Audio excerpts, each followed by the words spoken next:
Good evening and welcome to the World Arab News Conference, ARAB2, your source for rage-filled news. I'm Mohammed White. And I'm Mohammed Lipschitz. Good evening and welcome to the show. This just in, Zionist leader David Ben-Gurion has just declared Israel a free and independent state. ביום סיום המנדט הבריטי על ארץ ישראל. מתוקף זכותנו הטבעית וההיסטורית ועל יסוד החלטת עצרת האומות המאוחדות אנו מכריזים בזאת על הקמת מדינה יהודית בארץ ישראל, היא מדינת ישראל.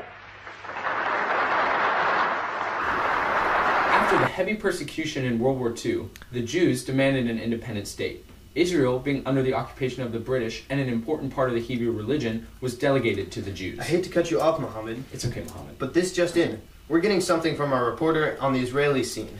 We're going now to our reporter in Israel. Mohammed? As you can see from the devastating scene behind me, the British are facing heavy opposition from the Jewish extremists.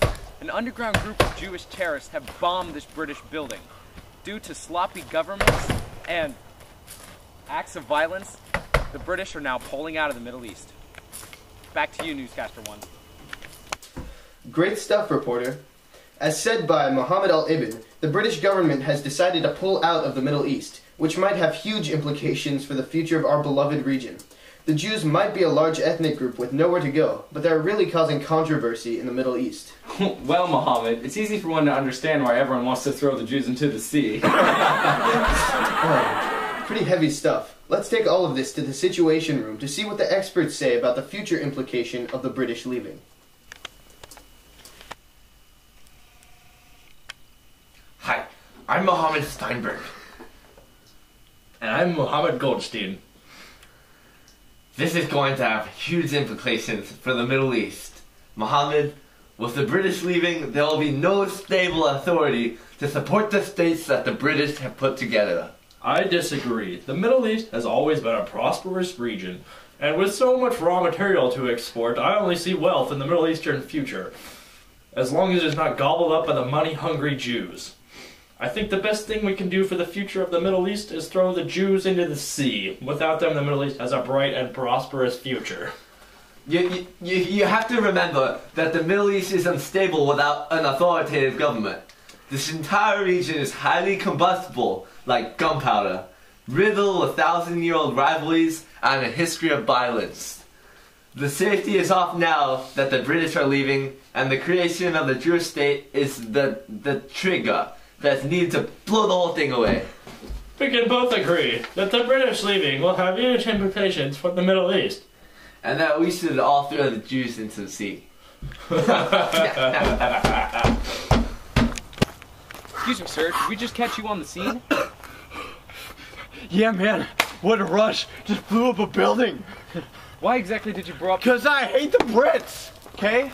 Dude, here's what's going on. They go in, they completely screw up things in the Middle East, and now what am I left with? I'm left with this crappy country with absolutely no control. I have mandate on my economy and stuff like that. They're maybe going to give crap back to the Palestinians. Absolutely not. Why aren't you attacking the Palestinians? They're gone. They're out. We don't need them. It doesn't matter. We're here. We're here to stay. The British are the ones who are causing problems. We don't even get me started. Well, there you have it. You heard it from the man himself.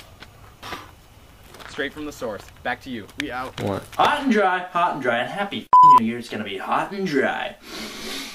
You know what year I filmed this in? 1938, and I bet they're still using it, huh? Couldn't find another guy named Mohammed to be in hot and dry. You know where I am right now? In Miami, bitch. They have seasons there, and trees, and rain.